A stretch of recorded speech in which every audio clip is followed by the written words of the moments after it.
O caso do Travis, ele tem vários detalhes, mas vou chamar a atenção para pelo menos dois.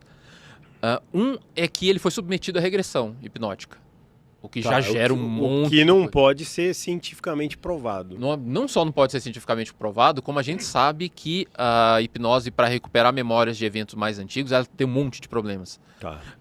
Uma coisa é você, sei lá, acabou de ser atropelado aqui na saída do prédio, reconstruir. vamos fazer rapidinho. Então a hipnose dá uma ajudada ali a acalmar a pessoa e tal. Aí tem mais chance dela lembrar um pouco melhor mesmo o que aconteceu. Outra coisa muito diferente é você se lembrar de um negócio que já passou, já tem um tempo e que tem características até potencialmente traumáticas, emocionantes demais. A gente sabe que a hipnose ela produz falsas memórias. Então, quando a pessoa é hipnotizada, e eu como psicólogo, eu também sou estudioso e praticante de hipnose na prática clínica, Claro. quando a pessoa se lembra, o que acontece é que o cérebro dela começa a produzir conteúdo, vai produzindo conteúdo. Só que esse conteúdo ele não é vivido pela pessoa durante a hipnose como se fosse uma imaginação simples. Se eu te pedir para imaginar uma abdução e agora, você consegue. Não. E você sabe que é uma imaginação sua, você está imaginando é agora, livremente. Quando acontece em hipnose, a impressão subjetiva que dá é que é uma memória autêntica. Ela aparece com o mesmo senso, assim, o mesmo colorido de uma memória verdadeira. Porque a hipnose tem essa coisa da involuntariedade. Então, quem já foi submetido à hipnose aí, experimentou aqueles fenômenos de levitação de mão, essas coisas, ou de não conseguir abrir os olhos, você fica com aquela sensação que você está fazendo coisas sem querer, porque é involuntário mesmo. Tem a ver com processos psicológicos conhecidos como a dissociação. Enfim.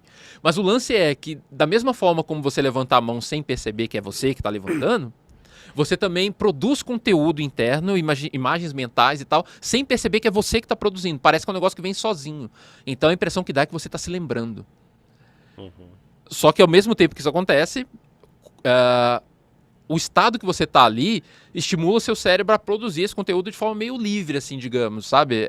Sem muito compromisso com o que de fato aconteceu. Tal como quando você sonha, por exemplo, enfim, ou quando você imagina. Então a hipnose ela produz muita falsa memória. Só que para a pessoa parece uma memória autêntica.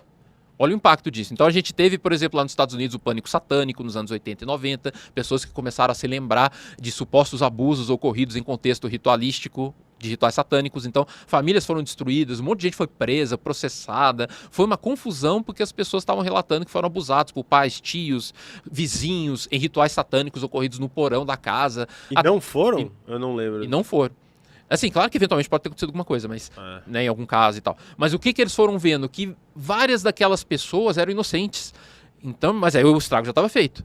Então, por isso que o pânico satânico ele foi passando, porque as pessoas foram entendendo melhor o fenômeno das falsas memórias. Por isso que nos anos 90 foi o boom de pesquisa em hipnose e falsas memórias. Tem muito artigo científico daquela época, justamente por causa desse pânico satânico, que conversa também com as lembranças de abdução ocorridas com o uso de hipnose e vários casos desse tipo. Então, o fato de muitas dessas supostas lembranças do Travis terem vindo em hipnose é um detalhe que a gente tem que, usando aquele ceticismo saudável, dar um passo atrás e falar, E um outro ponto é que saiu na internet aí, não tem muito tempo, isso tá no YouTube, vocês conseguem achar facilmente, uma gravação de áudio, aliás, mais de uma, atribuída ao Mike Rogers, que é aquele amigo do Travis, que era o lenhador-chefe da equipe lá, questionando o caso Travis, falando que não foi bem assim. Ele mesmo. O próprio Mike Rogers. Tá. Então, atribuído a ele. Tá bom. Né? Porque um cara lá estava fazendo um documentário sobre o caso, aí ele estava em contato com o Mike Rogers, tem vários contatos telefônicos entre eles e tal, e aí, numa certa altura, o suposto Mike Rogers dizendo que o caso não foi bem que aconteceu, e alguns outros pesquisadores mais recentes, tem uma menina lá da Austrália, que eu esqueci o nome dela, mas que ela fez usando esses dados todos e umas reconstituições e tal, começaram a levantar possibilidades alternativas para explicar o caso como fraude, sabe? Que o Travis teria ficado escondido numa espécie de torre da guarda florestal que ficava longe da área para a qual os policiais foram levados para procurá-lo. Então hoje o caso está sendo muito questionado em certos círculos mais céticos da ufologia, sabe? Mas no mínimo a questão da hipnose já faz a gente ficar com o pé atrás.